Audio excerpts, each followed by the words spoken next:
ഈശോയിൽ ഏറ്റവും പ്രിയം നിറഞ്ഞ സഹോദരി സഹോദരന്മാരെ, ലോകത്തിൻ്റെ വിവിധങ്ങളായിരിക്കുന്ന ഭാഗങ്ങളിലിരുന്നു കൊണ്ട്, ശാലോം വിഷൻ്റെ മുമ്പിൽ ഇരുന്നു കൊണ്ട് നിത്യജീവൻ ശുശ്രൂഷയിൽ പങ്കെടുത്തുകൊണ്ടിരിക്കുന്ന സർവ്വ മക്കളെയും, അവിടെ നിയോഗങ്ങളെയും, അവിടെ സ്വപ്നങ്ങളെയും, ആഗ്രഹങ്ങളെയും പിതാവായ ദൈവത്തിൻ്റെ കരങ്ങളിലേക്ക് പൂർണ്ണമായി ഞാൻ സമർപ്പിക്കുന്നു.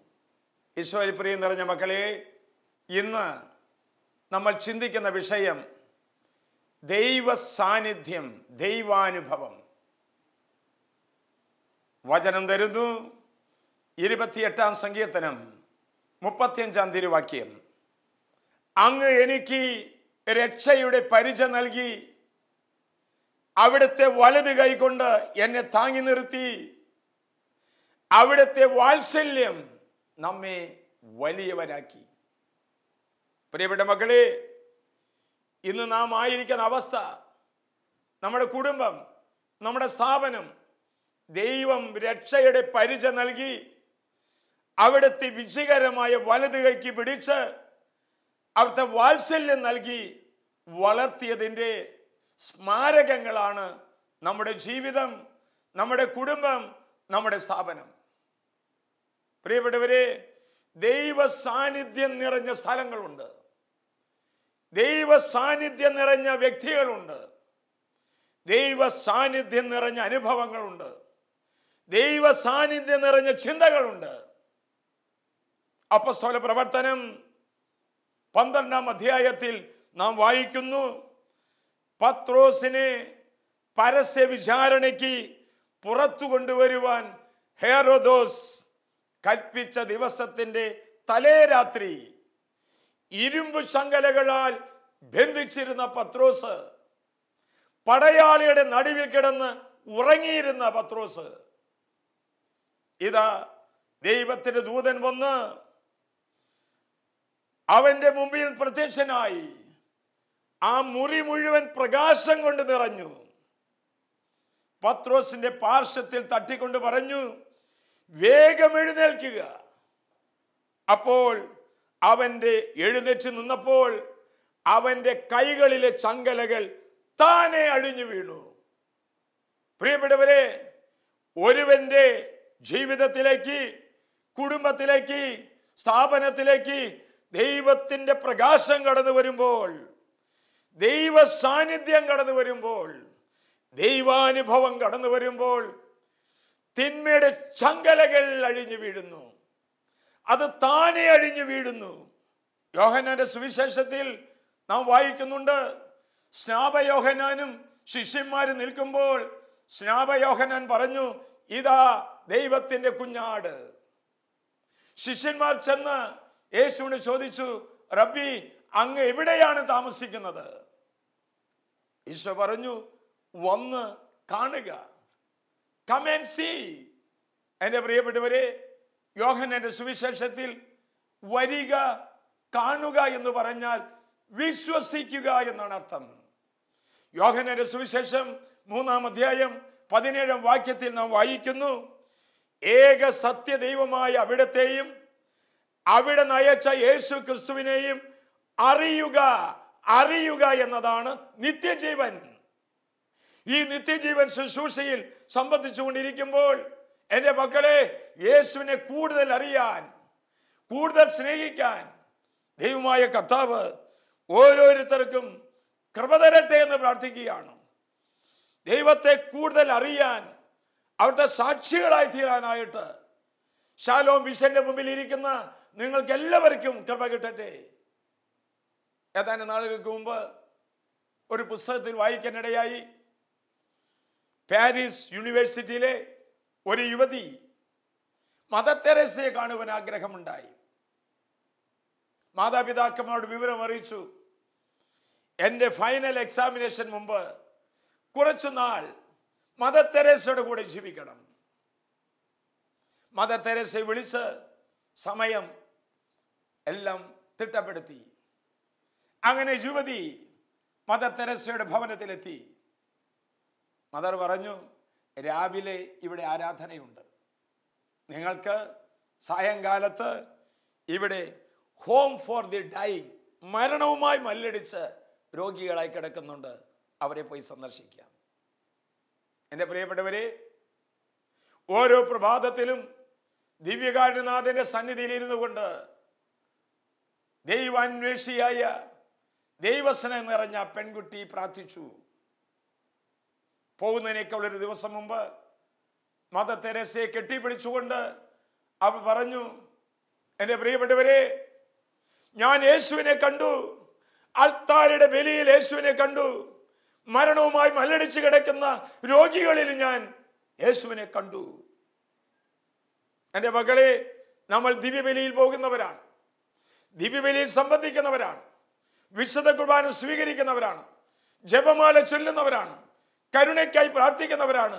എന്നിട്ടും ഏതെങ്കിലും ഒരു ദിവസത്തിൽ, ഏതെങ്കിലും ഒരു നിമിഷത്തിൽ ഒരു യേശു ദർശനം, യേശുവിനെ നിനക്ക് എനിക്ക് കാണാൻ കഴിഞ്ഞോ? വിശുദ്ധനായ ഇഗ്നേഷ്യസ് പുണ്യവാന്റെ ഒരു കൊച്ചു പ്രാർത്ഥനയുണ്ട്. യേശുവേ, നിന്നെ ഉചിതമായി സ്നേഹിക്കുവാൻ, യേശുവേ, നിന്നെ ഉചിതമായി ശുശ്രൂഷിക്കുവാൻ, യേശുവേ, നിന്നെ ഉചിതമായി സഹായിക്കുവാൻ എന്നെ പഠിപ്പിച്ചു തരണമേ. തുടർന്നുള്ള പ്രാർത്ഥന മനോഹരമാണ്.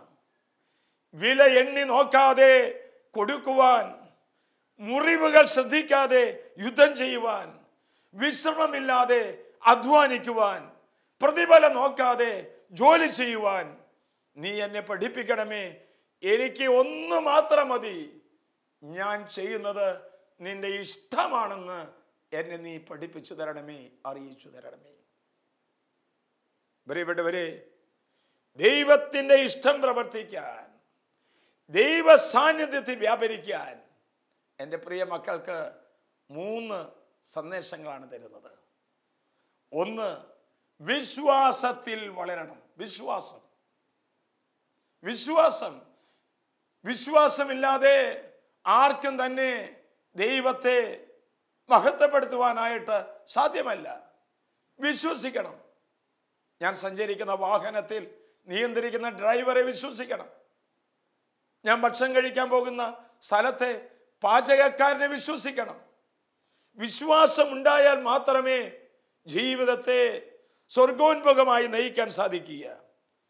വചനം വെളിപാടിന്റെ പുസ്തകം 2-ാം അധ്യായം 10-ാം വാക്യത്തിൽ നാം വായിക്കുന്നു, മരണം വരെ വിശ്വസ്തനായിരിക്കുക, ജീവന്റെ കിരീടം നിനക്ക് കിട്ടും, ദൈവ സാന്നിധ്യം നിനക്കുണ്ടാകും.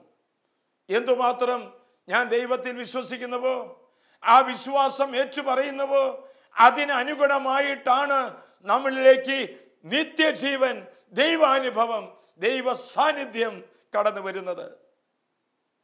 നാം വായിക്കാറില്ലേ, പൗലോസ് നമ്മെ ഓർമ്മപ്പെടുത്തുന്നു, ഞാൻ നന്നായി പൊരുതി എൻ്റെ ഓട്ടം പൂർത്തിയാക്കി എൻ്റെ വിശ്വാസം ഞാൻ കാത്തു രക്ഷിച്ചു.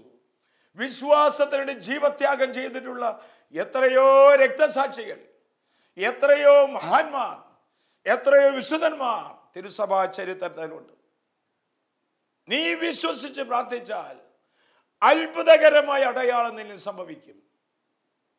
ഏതാനും നാളുകൾക്ക് മുമ്പ് ജെറുസലേം വചന കൂടാരത്തിൽ ഒരു ജീവിത സാക്ഷ്യം അൾത്താരിന്ന് പറഞ്ഞത് ഒരു പക്ഷേ നിങ്ങൾ ഓൺലൈനിലൂടെ കണ്ടിട്ടുണ്ടായിരിക്കാം, കേട്ടിട്ടുണ്ടായിരിക്കാം.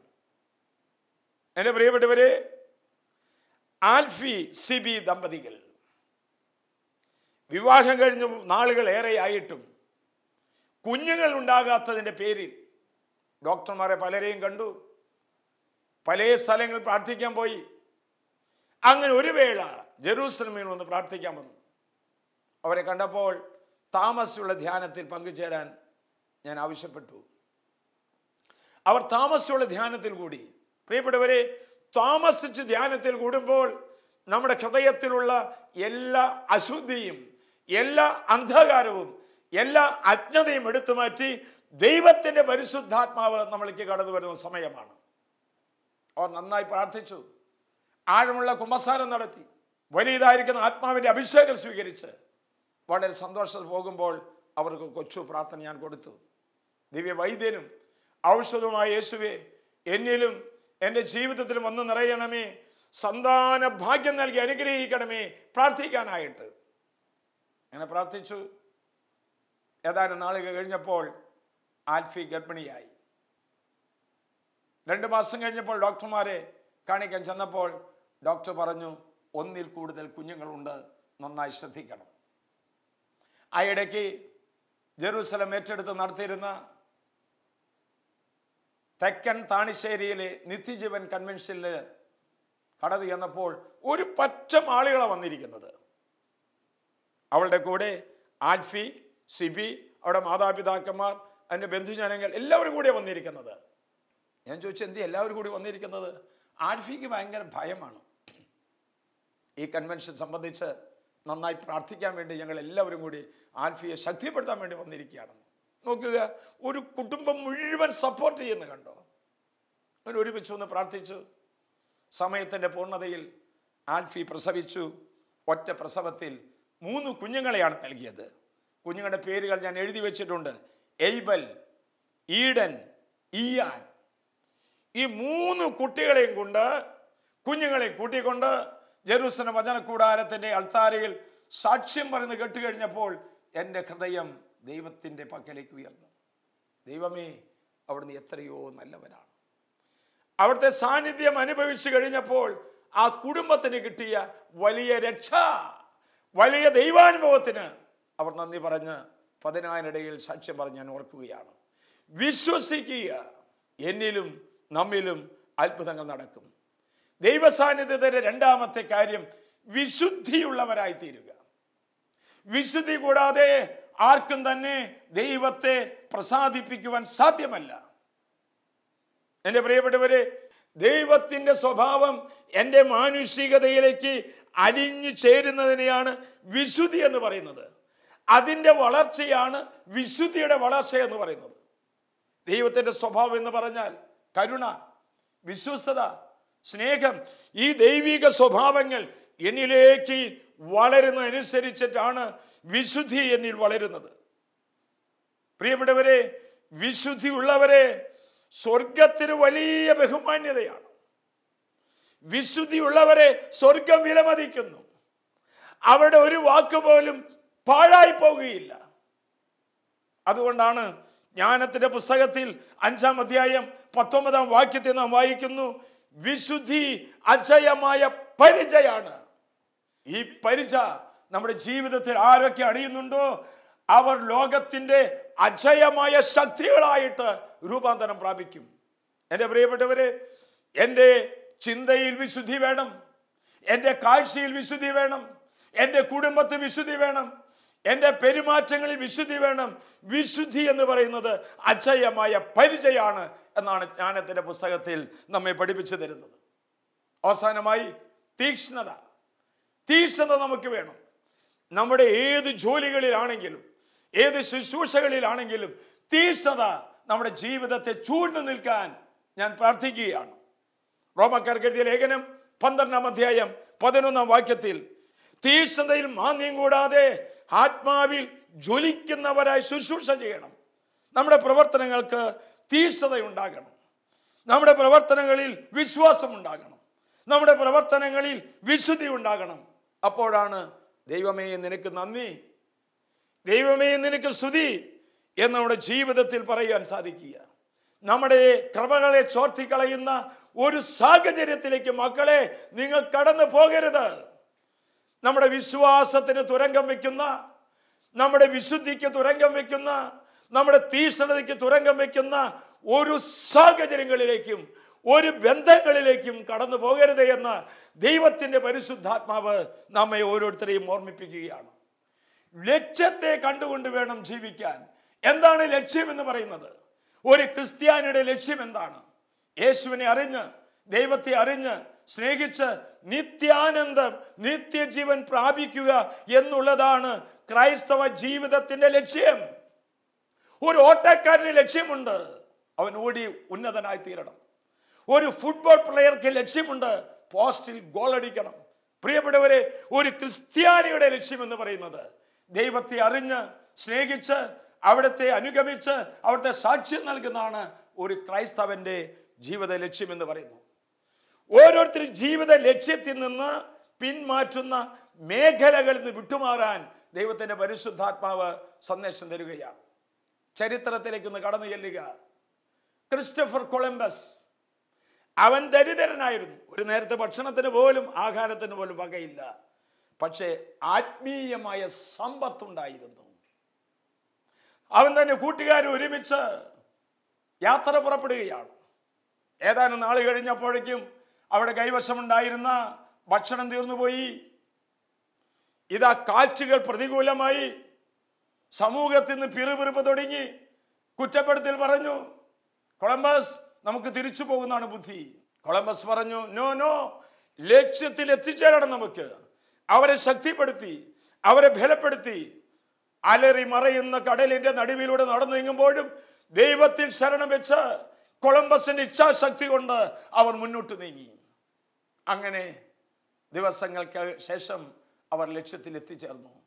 ലക്ഷ്യത്തിൽ എത്തിച്ചേർന്ന് കഴിഞ്ഞപ്പോൾ കൂട്ടുകാർ വന്ന് കൊളംബസിനെ കെട്ടിപ്പിടിച്ചുകൊണ്ട് നന്ദി പറയാൻ കടന്നു വന്നപ്പോൾ അവർ കണ്ട കാഴ്ച, കൊളംബസ് ഒരു ക്രൂശിത രൂപം കെട്ടിപ്പിടിച്ചുകൊണ്ട് ദൈവത്തിന് നന്ദി പറഞ്ഞ് സ്തുതി പറഞ്ഞു നിൽക്കുന്ന കാഴ്ചയാണ് കാണാൻ അവർക്ക് കഴിഞ്ഞത്. പ്രിയപ്പെട്ടവരെ, ഇച്ഛാശക്തിയും പ്രാർത്ഥനയും നമുക്കുണ്ടെങ്കിൽ മല പോലെ വരുന്ന പ്രശ്നങ്ങളെ നമുക്കതിനെ കീഴടക്കാൻ സാധിക്കും. പൗലോസ്ലീഹ നമ്മോട് പറയുന്നു, എന്നെ ശക്തനാക്കുന്നവനിലൂടെ എനിക്ക് എല്ലാം ചെയ്യാൻ സാധിക്കും. ഫിലിപ്പിയർക്കാർക്ക് എഴുതിയ ലേഖനം 4-ാം അധ്യായം 13-ാം വാക്യം വളരെ ശക്തീകരിക്കുന്ന വചനമാണ്.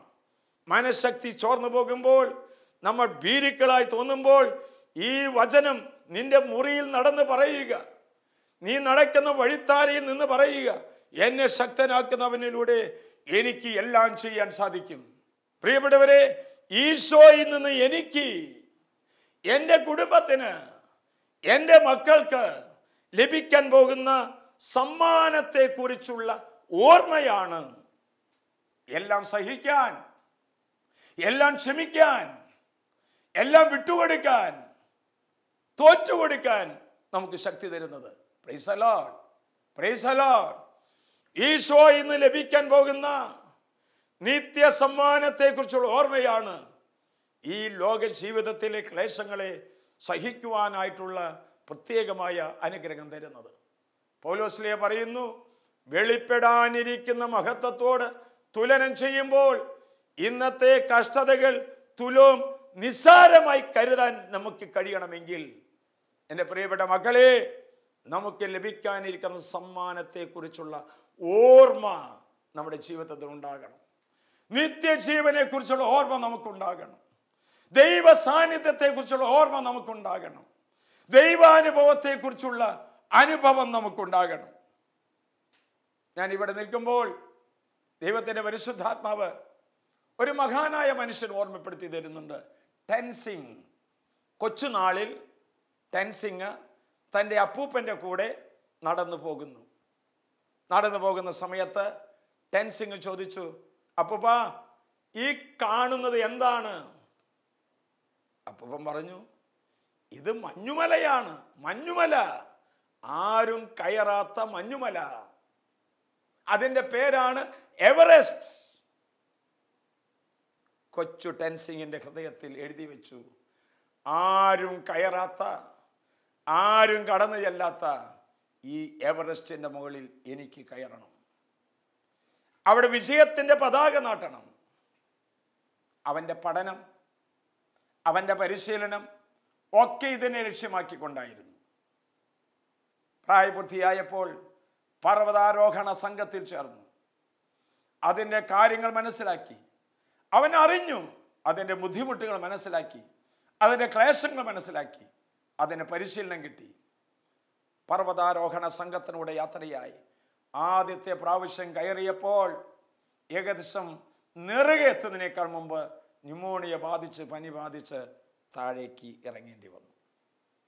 അവിടെ നിന്നുകൊണ്ട് ടെൻസിങ് എവറസ്റ്റ് മലയെ നോക്കിക്കൊണ്ട് പറഞ്ഞു, എവറസ്റ്റ്, നിനക്ക് വളരാൻ പറ്റില്ല, എനിക്ക് വളരാൻ സാധിക്കും.